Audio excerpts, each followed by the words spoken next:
not quite at that price point, which is kind of the similar theme to my bus candidate. And it's actually a guy we just talked about here, and that's actually Brandon Ayuk, which might surprise some people because we all seem to like Ayuk. Ethan's having heart palpitations over there. Chest pains, Connections chest there, pains. yeah. We need to get an AED over to Ethan's house immediately just to make sure he's okay. Because I just called Brandon Ayuk a bust at his cost.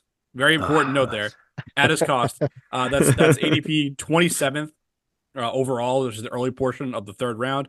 And he's WR 16 as well. Look, I love Ayuk too, so this one's tough for me as well. But his situation, like we just said, he's not getting traded, guys. He's not going anywhere. So his situation remains the same. If you look at 2023, he finished WR 14, which was his best mark of his career. And he's being drafted as the 16th receiver here. So there's not a whole lot of baked in upside at this position. And for him to finish WR 14 last season, he was one of the most efficient receivers in the entire league. He was number 3 in yards per route run, number 2 in yards per target, number 2 in yards per team pass attempt. Like this guy was getting the rock and making the most of it every single time. And I think it's a lot to ask of him to rebound and do that again in 2024. Like I know he's good and he has the ability to do so, but we talk about things regressing to the mean all the time in this industry, and I just think if he takes any type of step back in this department, that he's not going to produce the same results that he did in the past. And in this spot here, I'm just not comfortable clicking the button on him in the early portion of the third round here as a guy who's never finished as a WR1 4 years into his career. And as much as I like the guy, maybe I think differently if he landed elsewhere. But like we said, that's probably not going to happen. And I think it's just a little bit too high here for me at WR 16, 27 overall. I'm actually not allowed to say any negativity about Brandon Ayuk, so All right, so that's going to wrap it up, folks. Peace.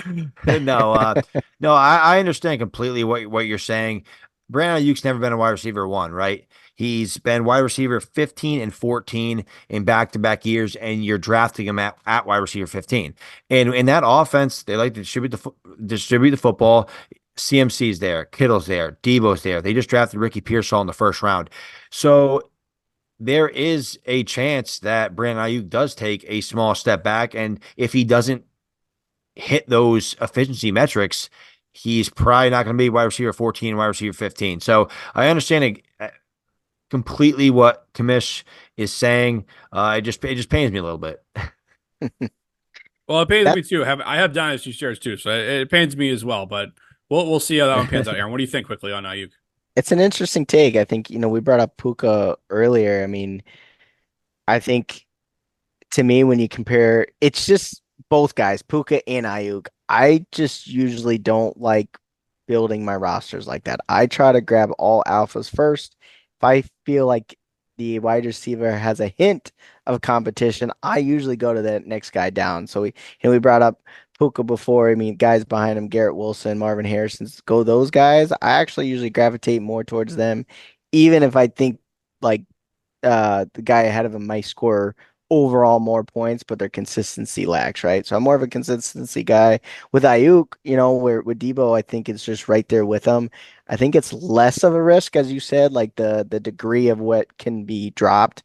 Where, Puka, I think Cup is wide receiver, or I think he's at like 44, so still a top 50 guy.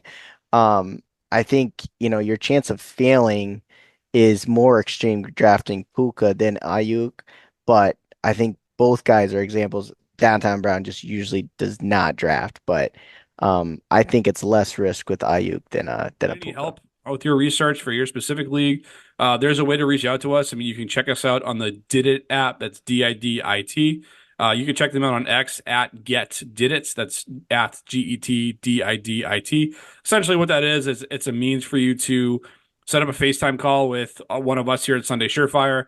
It's a pay per minute platform. For us, it's only $1 a minute. And we can give you any type of advice what you want, whether it's a dynasty league, redraft, best ball, whatever the case may be. We're ready to go 24/7. We're always on there. Shoot us a DM. We'll set up a time that works for you to get on there and talk. We'll send you notes about your team and notes about what we discuss, so you don't have to kind of worry about jotting things down while the conversation's going on. We'll take care of that part of it for you. And the best part about Did It, guys, is that your first call is free.